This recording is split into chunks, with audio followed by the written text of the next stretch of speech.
diversidade, ele era uma premissa, porque quando a gente, né, conversava lá atrás de que a história, ela seria o que a gente ia perseguir de mais importante no processo criativo, a gente precisava dar conta de que aquela história se conectasse com as pessoas de uma maneira muito genuína. E para fazer isso, a gente precisa ter representatividade. O Brasil é um país enorme, que tem muita diversidade inerente. Se a gente não conhece culturalmente, profundamente o Brasil, a gente não vai conseguir acertar na forma de se conectar com as pessoas. Então a gente partiu dessa premissa, então a gente precisava ser proporcional, ou buscar a proporcionalidade da população brasileira para a gente fazer histórias que tivessem mais engajamento, que fizessem as pessoas se reconhecerem. Tem o desafio do recrutamento, né, da gente trazer as pessoas para compor essa diversidade e espelhar o Brasil, e também como a gente mantém essas pessoas valorizadas, escutadas e de fato se desenvolverem, assim como todo o restante da agência, né, olhando para o que está acontecendo e as demandas dos clientes, do mercado.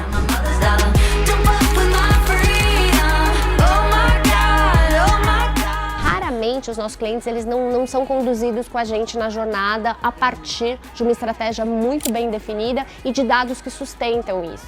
É tudo tão embasado e a gente tem um trabalho tão profundo de conhecer a audiência, de trazer insights e estratégias baseadas em dados, que o cliente fica muito mais confortável, muito mais seguro de embarcar nessa jornada. Tem um case muito legal que a gente tem aqui dentro da casa, que é Cif, que é uma marca de saponáceo, que é um produto para limpeza de superfície, e a gente foi buscar em quem consumia Cif a nossa verdade de marca, que eram os Cif Lovers. Quem usava, de fato, era apaixonado e fazia altas declarações de amor para o produto. Então a gente trouxe essa declaração de amor de um jeito fã, divertido, proprietário para a marca, desde a embalagem até toda a forma de ponto de contato em relação à audiência. Eu acho que quanto mais a gente aproxima a narrativa de marca, a história, a essência, toda a parte, né, de identidade, com de fato as demandas reais das pessoas, aí você vai ter muito menos interrupção e muito mais conexão.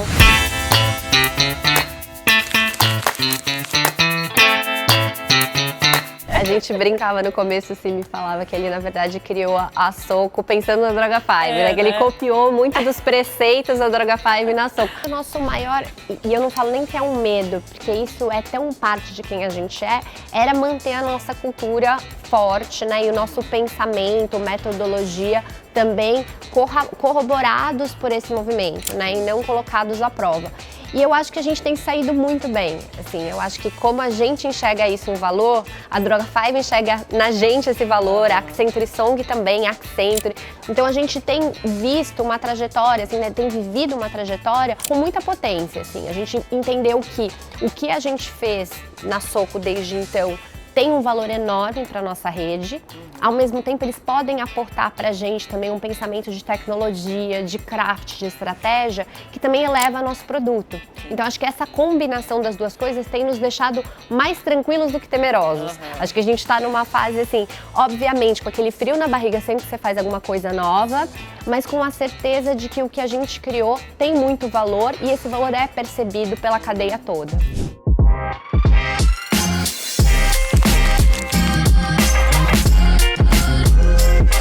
Eu acho que tem esse lugar solitário mesmo, que é o lugar que muitas vezes você não tem alguém para trocar aquela decisão ou alguém que vá se corresponsabilizar com o mesmo peso que você tomando aquela decisão. Eu tenho essa segurança de coliderar, mas já estive em posições que eu não tinha um colíder, né? Que mesmo assim eu tinha autonomia de decisão. Mas uma coisa que eu sempre busquei, assim, apesar de doer, eu sempre fui uma pessoa muito propositiva e muito racional. Eu não sou muito chorona, eu não fico ali toda sofrendo, eu vou buscar soluções. E uma das coisas que eu adoro e que eu montei ao longo desse tempo foi uma rede de apoio corporativa.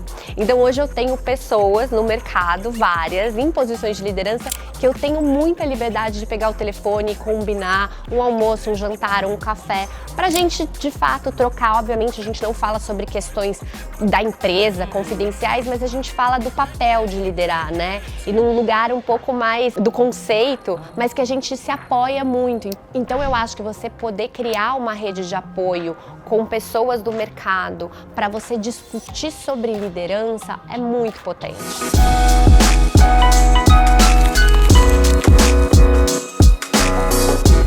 Para mim, assim, o problema estrutural ele vai acontecer por muito tempo, né? A gente não vai poder, com o estalar dos dedos, resolver uma questão tão profunda.